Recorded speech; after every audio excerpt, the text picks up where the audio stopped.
मुट्ठी में कुछ सपने लेकर भरकर जेबों में आशाएं, दिल में है अरमान यही, कुछ कर जाएं कुछ कर जाएं।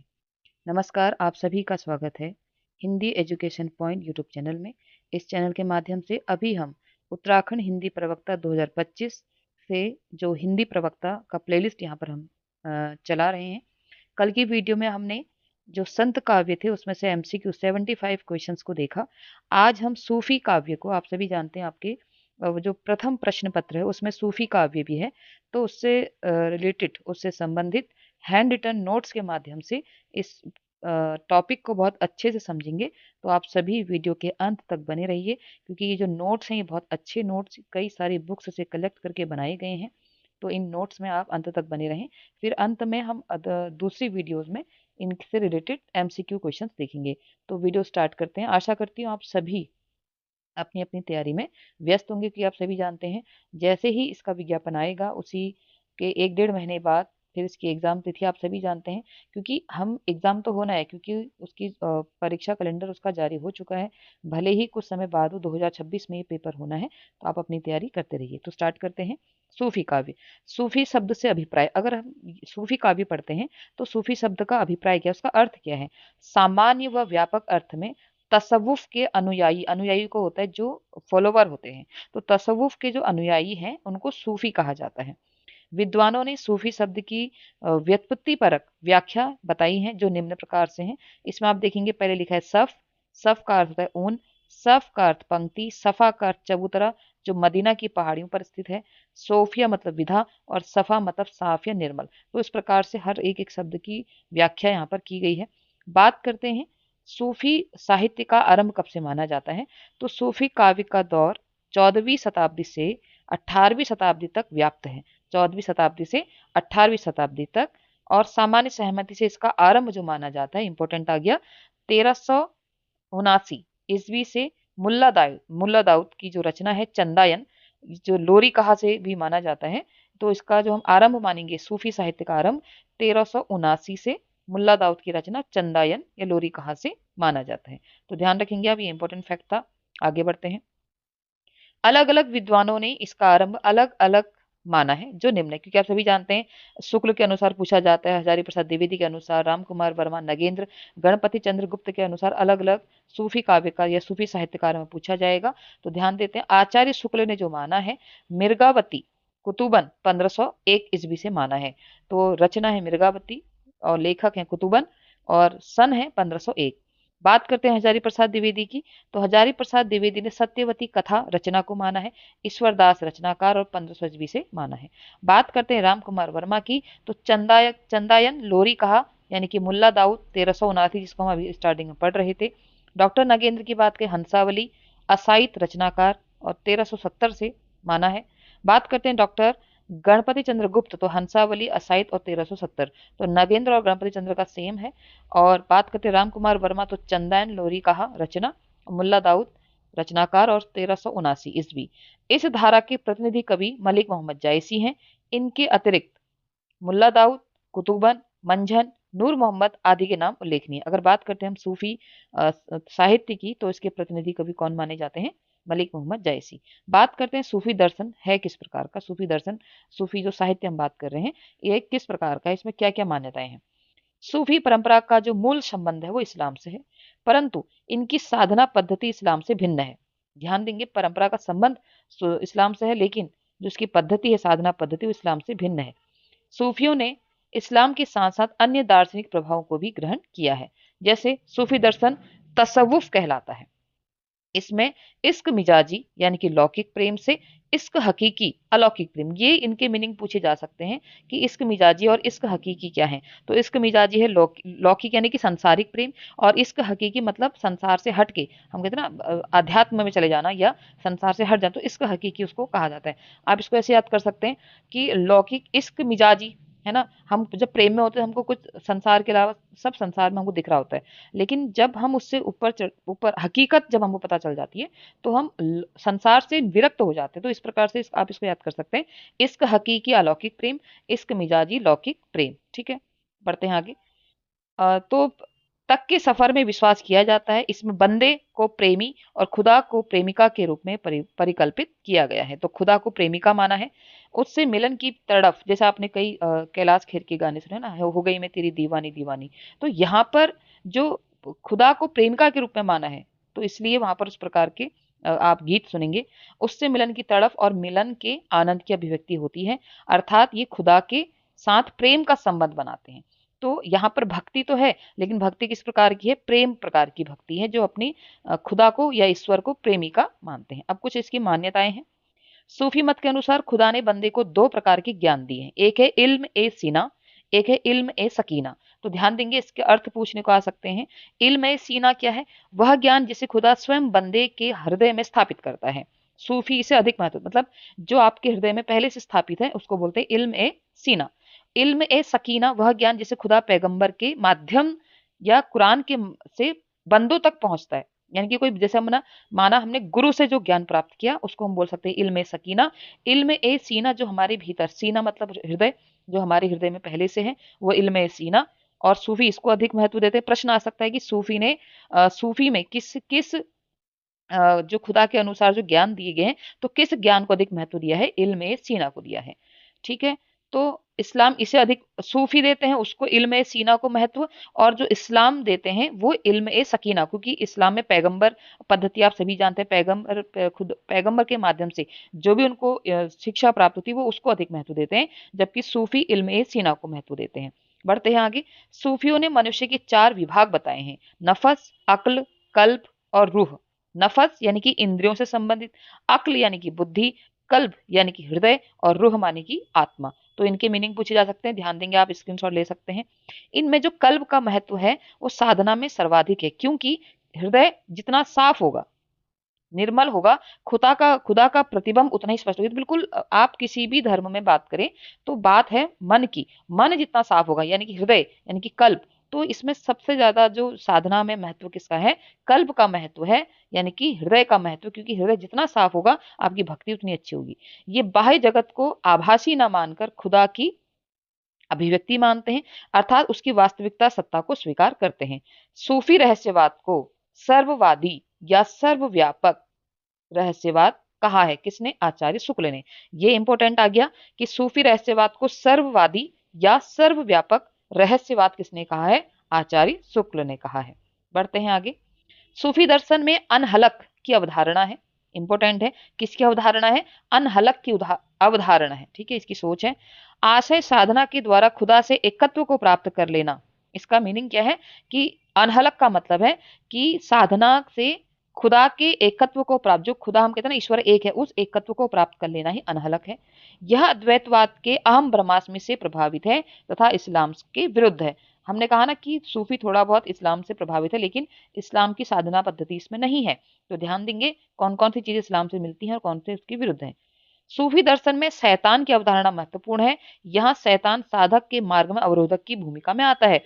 जैसे आप देखेंगे राघव चेतन पद्मावत, अभी हम आगे पढ़ेंगे, उसके बारे में पढ़ेंगे, तो राघव चेतन एक शैतान के रूप में यहाँ पर दिखाई गया है, लेकिन इसकी अवधारणा माया से भिन्न है। ये माया नहीं है, जैसे हमारे जो इसमें है, हमारे आप कह सकते हैं कि संत काव्य में या उसमें जो माया दिखाई गई है, माया महा ठगिनी हम जानी, कि मतलब माया को दिखाया गया है, लेकिन यहाँ पर माया भिन्न है और शैतान अलग है। अद्वैत में स्त्री को भी माया माना गया है, जबकि सूफी खुदा ब्रह्म को प्रेमिका के रूप में ग्रहण करते हैं। यानी कि अगर हम अद्वैतवाद को देखें, हमने बात की कि अद्वैतवाद की तरह यहाँ पर प्रभावित है, लेकिन एक बात ध्यान रखेंगे, अद्वैतवाद में स्त्री को माया माना गया है, लेकिन सूफी में तो अपनी जो प्रेमिका के रूप में अपनी खुदा को प्रेमिका देखते, तो यहाँ पर नारीवादी जो विरोधी विचारधारा वो सूफी में नहीं है, क्योंकि यहाँ पर तो अपने ईश्वर को प्रेमिका के रूप में माना गया है, तो यहाँ पर तो उसको माया माना ही नहीं गया। तो स्त्री के प्रति जो अद्वैतवाद में है वो विचार सूफी में नहीं मिलता। आगे बढ़ते हैं। सूफी परंपरा में गुरु को यथेष्ट महत्व दिया जाता है, क्योंकि वही साधक का पथ प्रदर्शक है। गुरु यहाँ मानव रूप में हो ऐसा अनिवार्य नहीं है, वह प्रकृति का कोई भी घटक हो सकता है। सूफी साधना प्रक्रिया के अंतर्गत चार अवस्थाएं बताई गई हैं। अब जो साधना होती है वो चार प्रकार से होती है। कैसे होती है? पहले है शरीयत। ठीक है, इंपॉर्टेंट है, ध्यान देंगे। शरीयत यह आरंभिक अवस्था है जिसमें कुरान के नियमों का पालन करना होता है। दूसरा है तरीकत, ये हृदय के शुद्ध होने की अवस्था है, इसमें साधना की शुरुआत होती है। दूसरा है मारिफत, इस अवस्था में खुदा की अनुभूति होती है।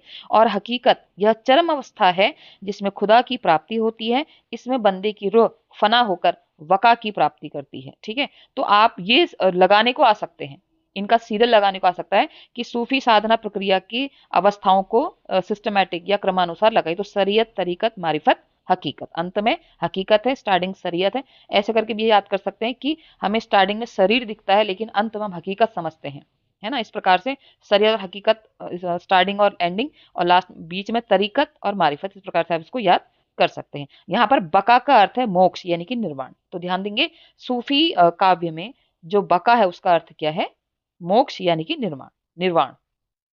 अगला है सूफी काव्य धारा का नामकरण। अब इसको इस सूफी काव्य धारा के अलग अलग नाम रखे गए, किसने किस प्रकार रखे। जैसे आचार्य शुक्ल की बात करते हैं, इन्होंने सूफी काव्य धारा को प्रेमाश्री शाखा कहा।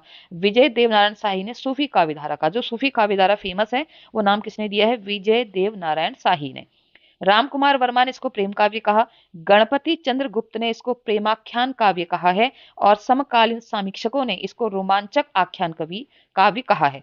साहित्यिक प्रचलन में सूफी काव्य अधिक लोकप्रिय है, यानी कि किसका, विजय देव नारायण शाही का। तो इंपोर्टेंट, इसको ध्यान रखेंगे आप।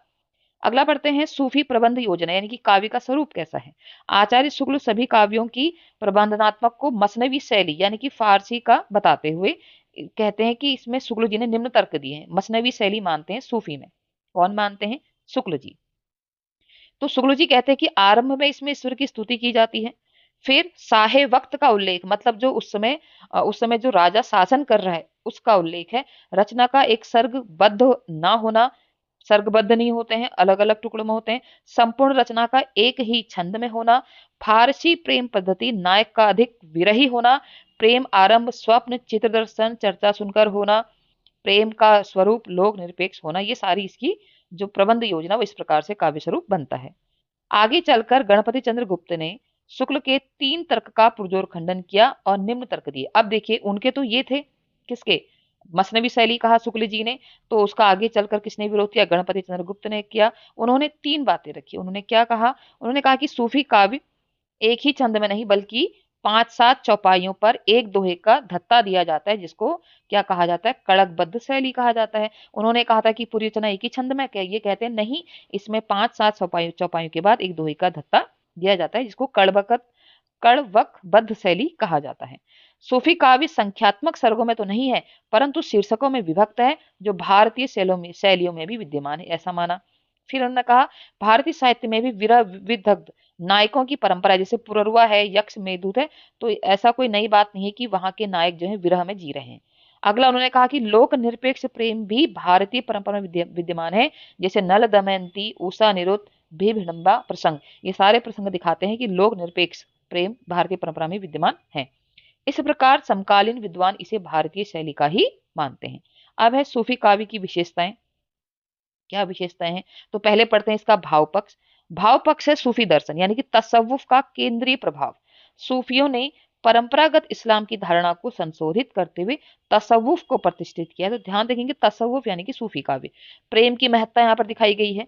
सूफी काव्य में मानवीय प्रेम को जीवन का आधारभूत मूल्य माना है, और इनका मानना है कि मानवीय प्रेम से ही ईश्वरीय प्रेम की यात्रा प्रारंभ, यानी कि जब आप मानव से प्रेम करना सीखेंगे तभी आप ईश्वर से प्रेम करने की यात्रा प्रारंभ कर पाएंगे। तो प्रेम की महत्वता है, जैसे इसमें लिखा भी है, क्या लिखा है देखिए, जायसी की एक पंक्ति है, मानुष प्रेम भयउ बैकुंठी नाही ते काही छार एक मुट्ठी। तो जायसी की लाइन है, पूछी जा सकती है, पद्मावत से ली गई है। प्रथम ही आदि प्रेम परिविष्टि तो पाछे भई सकल सृष्टि। ये मंझन मधुमालती यहाँ से लिया गया है, इंपॉर्टेंट पंक्तियां हैं, ध्यान देंगे आप लोग। सांस्कृतिक समन्वय, यह चरम वैषम्य का दौर था। वैषम्य मतलब यहाँ पर बहुत सारी विषमताएं देखने को मिली।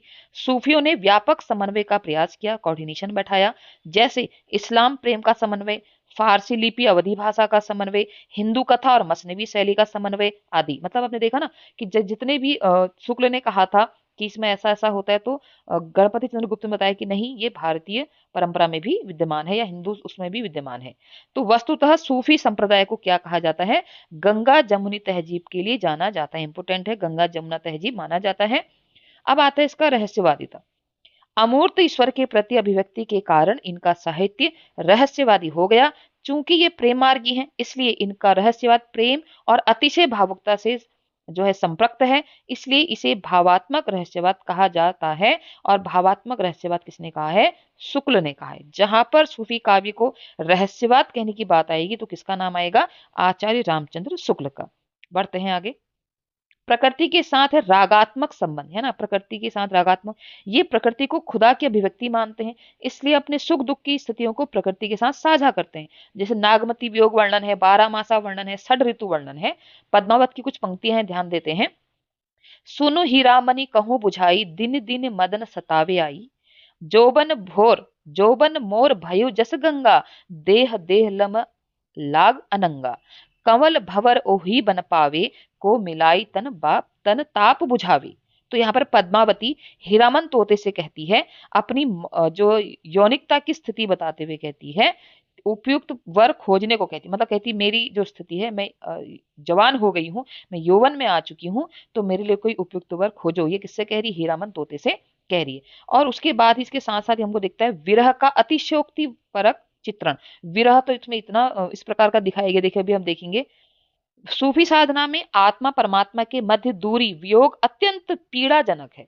इसी कारण यह विरह के उपमान अतिशोक्ति परक एवं ऊहात्मक प्रतीत होते। जैसे दही कोयला भई कंत स्नेहा तोला मासु रहा नहीं देहा, मतलब मांस भी शरीर पे नहीं रहा, देह कोयला हो गई है। रक्त न रहा विरह तन जरा, रति रति होई नैनहु डरा। आंखों से ही हम इतना रो रहे हैं कि हमारे आंखों से ही शरीर का सारा रक्त निकल गया है। तो यहाँ पर विरह का अतिशोक्ति दिखाई गई है। ये पद्मावत का नागमती वियोग खंड से यहाँ पर लिया गया है। बहुत ही महत्वपूर्ण है, बहुत अच्छा यहाँ पर ये वर्णन किया गया है कि विरह की अतिशोक्ति इसमें दिखाई गई है।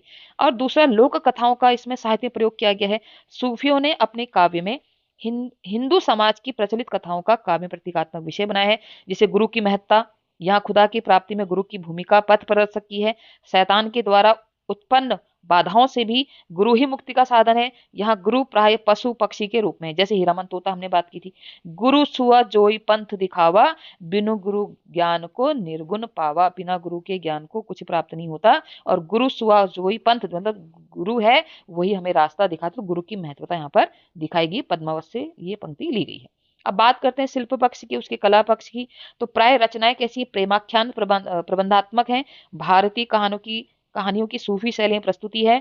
काव्य में वर्ण विषय शीर्षक के रूप में है। आरंभ में ईश वंदना है, फिर राज प्रशस्ति है, फिर गुरु वंदना है, और अंत में कड़वकबद्ध शैली में संपूर्ण कथा है। ये था इसका कला पक्ष। बात करते हैं भाषा की। तो भाषा ठेठ अवधी है, ध्यान रखेंगे। सूफी में भाषा कैसी है? ठेठ अवधी है, जिसमें अरबी, फारसी, भोजपुरी के शब्द लिए गए हैं। बात करते हैं छंद की। तो चौपाई और दोहे का कड़वक शैली में प्रयोग, 5 चौपाई पर एक दोहा, पद्मावत में 7 चौपाई पर एक दोहा। वैसे सूफी में 5 चौपाइयों पर एक दोहा होता है और पद्मावत में 7 चौपाई पर एक दोहा है। ये याद रखेंगे, इंपॉर्टेंट है। अलंकार उपमा है, रूपक है, उत्प्रेक्षा, अतिशयोक्ति, अन्योक्ति का सर्वाधिक प्रयोग हुआ है। जायसी का जो प्रिय अलंकार है वह हेतुत्प्रेक्षा। ये पूछा जा सकता है कि जायसी का प्रिय अलंकार क्या है? हेतुत्प्रेक्षा। प्रतीकात्मकता है, क्योंकि सूफी काव्य लौकिक और अलौकिक भाव के स्तर पर समानांतर अर्थ धारण करता है। इस कारण यहाँ प्रतीकों का प्रयोग साधन है, प्रतीक सिंबलाइजेशन किया गया है कि इसके माध्यम से वो बात। और प्रमुख सूफी कवियों की बात करते हैं। सबसे पहले असाइद, 14वीं सदी के हैं। रचना है इनकी हंसावली, 1370 ईस्वी। हंसावली राजस्थानी हिंदी का प्रेमाख्यान काव्य है। मोतीलाल मेनारिया। इस रचना का स्रोत विक्रम बेताल कथा है और इसकी नायिका राजकुमारी हंसावली। याद रखेंगे असाइद का। मुल्ला दाऊद, 14वीं सदी। रचना है इनकी चंदायन, इसको चांदायन या लोरी कथा भी या लेरिक कथा भी कहा जाता है। 1379, 1379। सामान्य सहमति से चंदायन सूफी परंपरा की पहली रचना है और माता प्रसाद गुप्त ने इसे लोरी कहा या लोर कथा नाम दिया है। तो बहुत ही महत्वपूर्ण यहाँ पर पॉइंट है। एक तो पहली रचना माना जाता है सूफी काव्य का, दूसरा माता प्रसाद गुप्त ने इसे लोरी कहा या लोर कथा कहा है। कड़वकबद्ध शैली में इसमें 5 चौपाई पर एक दोहा समायोजित किया गया है। इसका नायक लोरिक और नायिका चंदा है।